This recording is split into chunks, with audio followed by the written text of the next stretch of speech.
योगी के जनाकांक्षाओं को धरातल पर साकार करने के प्रयासों को प्रतिबिंबित करेगा। अब मैं केंद्रीय आवासन और शहरी कार्य मंत्री माननीय श्री मनोहर लाल जी से विनम्र निवेदन करती हूं कि कृपया विशिष्ट अतिथिगण के स्वागत हेतु स्वागत संबोधन प्रस्तुत करें।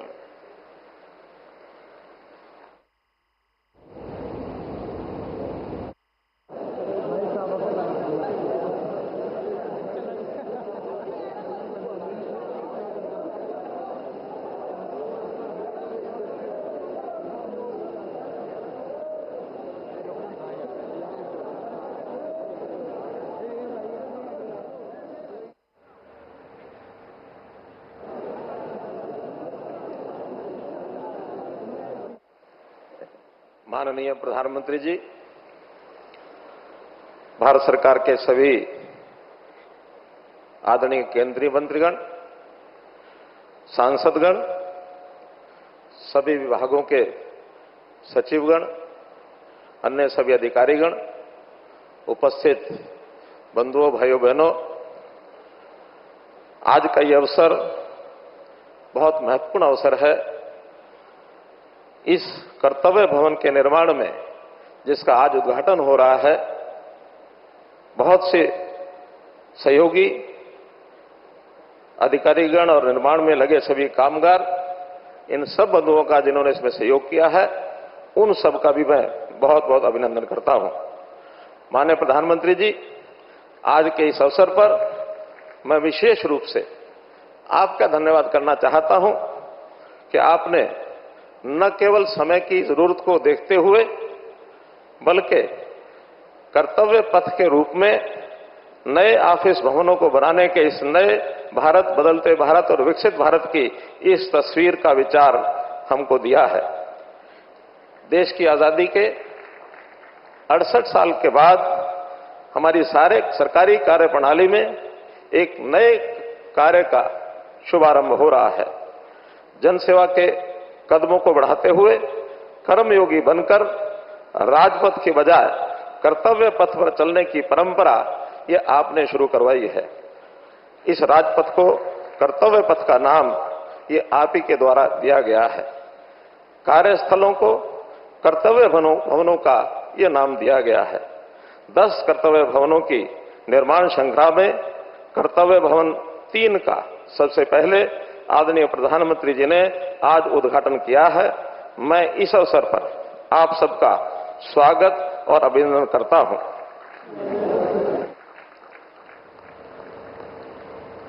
माननीय प्रधानमंत्री जी, इस पूरे नवनिर्मित भवन में भारत की सांस्कृतिक सभ्यता और संस्कार की झलक भी देखने को मिलती है। ये इमारतें आधुनिक भी हैं, सांस्कृतिक भी, ये परिवर्तन और पर्यावरण दोनों के अनुकूल हैं। माननीय प्रधानमंत्री जी, इस पूरे नवनिर्माण में केवल भारत की दक्षता, क्षमता और दूरदृष्टि ही नजर नहीं आती, बल्कि इन इमारतों में विकसित भारत का संकल्प और दुनिया के साथ कदम ताल मिलाने की ताकत भी नजर आती है। माननीय प्रधानमंत्री जी, ये भवन 1,50,000 वर्ग मीटर क्षेत्र में फैला है, जिसमें 2 बेसमेंट और 6 मंजिलें हैं। इसमें ministry of home affairs, external affairs, rural development, MSME, department of personal and training, ministry of petroleum and natural gas और प्रिंसिपल साइंटिफिक एडवाइजर ऑफिस जैसे प्रमुख मंत्रालय होंगे। ये भवन गृह 4 स्टार रेटिंग प्राप्त करने के लक्ष्य के साथ ग्रीन और एनर्जी एफिशिएंट इंफ्रास्ट्रक्चर के रूप में विकसित किया गया है।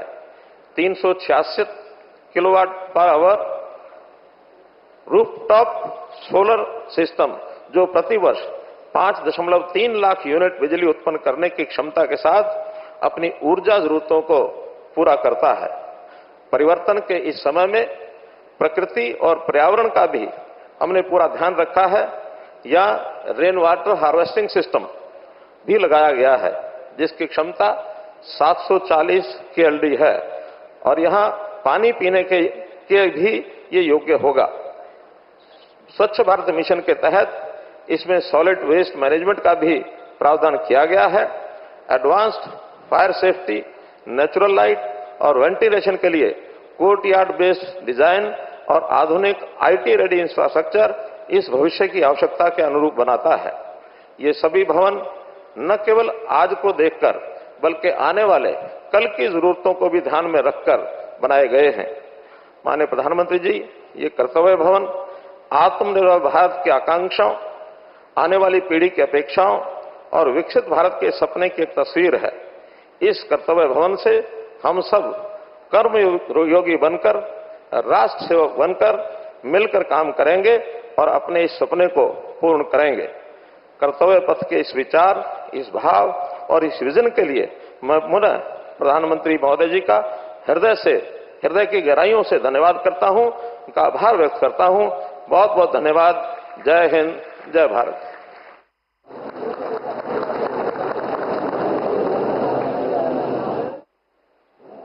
आपका हार्दिक आभार माननीय मंत्री जी। देवी और सज्जनों, माननीय प्रधानमंत्री जी का सिटीजन सेंट्रिक गवर्नेंस का दृष्टिकोण कर्तव्य भवन में भी परिलक्षित होता है, जो सरकार के व्यापक प्रशासनिक सुधार के एजेंडे को ही प्रस्तुत करता है। कॉमन सेंट्रल सेक्रेटेरिएट भवनों में से ये पहला भवन है।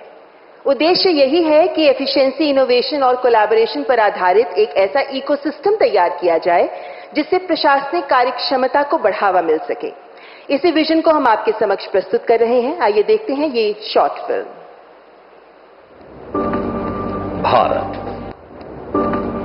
भारत विश्व का सबसे प्राचीन और सबसे बड़ा लोकतंत्र है। भारत के गौरवशाली अतीत की साक्षी दिल्ली महाभारत काल से लेकर आज तक हमारी सभ्यता, सत्ता एवं ताकत का केंद्र रही है। ब्रिटिश काल में वर्ष 1911 में देश की राजधानी कलकत्ता से दिल्ली स्थानांतरित की गई और वायसरॉय और अन्य प्रशासनिक भवनों के निर्माण के लिए रायसीना हिल को चुना गया, जो यमुना के बाढ़ क्षेत्र से काफी ऊंचाई पर था। राष्ट्रपति भवन, संसद भवन तथा नॉर्थ एवं साउथ ब्लॉक जो वर्ष 1931 में बनकर तैयार हुए और भारत में शासन का केंद्र बन गए। ब्रिटिश काल में निर्मित इन भवनों में आजादी के लंबे समय बाद आज भी सरकार के महत्वपूर्ण कार्यालय कार्यरत हैं। लेकिन बदलते भारत में अमृत काल के दौर में माननीय प्रधानमंत्री जी ने दिल्ली के सांस्कृतिक एवं ऐतिहासिक नवनिर्माण का बीड़ा उठाया और सेंट्रल विस्टा परियोजना की शुरुआत हुई, जिसके तहत कर्तव्य पथ नवनिर्माण द्वारा 100 एकड़ हरित क्षेत्र जनता को समर्पित किया गया। साथ ही देश को